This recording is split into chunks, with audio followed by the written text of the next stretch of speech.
20 जुलाई को दिल्ली की सड़कों और जंतर मंतर पर हुए भारी बवाल के बाद अब ये मामला अदालत के दरवाजे तक पहुंच गया है।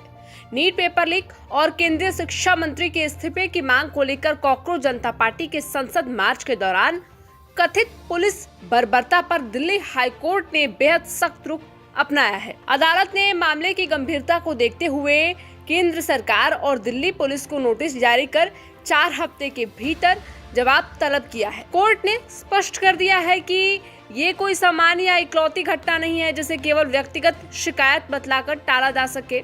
अदालत में सुनवाई के दौरान याचिकाकर्ताओं के वकीलों ने पुलिस की कार्रवाई पर गंभीर सवाल खड़े किए हैं। वरिष्ठ वकीलों का आरोप है कि जंतर मंतर पर छात्र और प्रदर्शनकारी पूरी तरह से शांतिपूर्ण तरीके से अपने संवैधानिक अधिकारों का इस्तेमाल कर रहे थे, लेकिन पुलिस ने उन्हें रोकने के लिए बर्बर रवैया अपनाया। याचिकाकर्ताओं में दावा किया गया है कि प्रदर्शनकारियों पर बिना किसी पूर्व चेतावनी के लाठीचार्ज किया गया और आंसू गैस के गोले छोड़े गए। आरोप तो ये भी लगाए गए हैं कि पुलिस वालों और सादे कपड़ों में मौजूद लोगों ने कील लगी लाठियों, पैलेट्स और इलेक्ट्रिक शॉक देने वाले डंडों का इस्तेमाल किया, जिससे 90 से अधिक लोग घायल हो गए। याचिकाकर्ताओं की ओर से कोर्ट को यह भी बताया गया है कि कार्रवाई के दौरान कई पुलिस कर्मियों ने अपने नेम प्लेट हटा दी थी ताकि उनकी पहचान ना हो सके।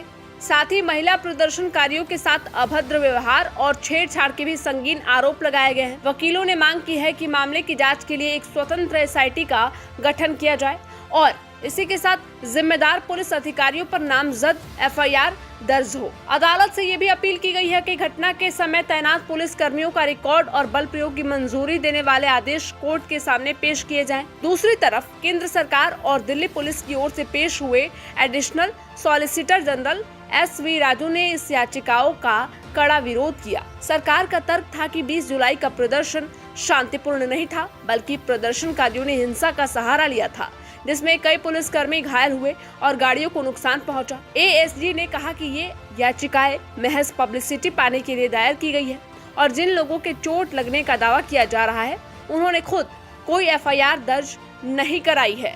उन्होंने दलील दी है कि पीड़ितों को कानून के मुताबिक पहले मजिस्ट्रेट या पुलिस के पास शिकायत दर्ज करानी चाहिए। हालांकि दिल्ली हाई कोर्ट ने केंद्र और पुलिस की पब्लिसिटी वाली दलील को सिरे से खारिज कर दिया है।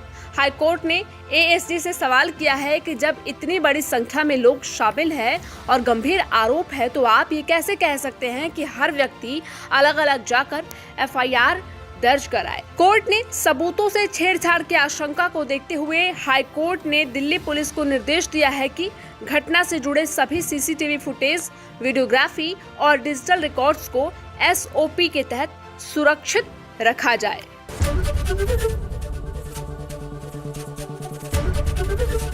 ABP गंगा, खबर आपकी, जुबान आपकी।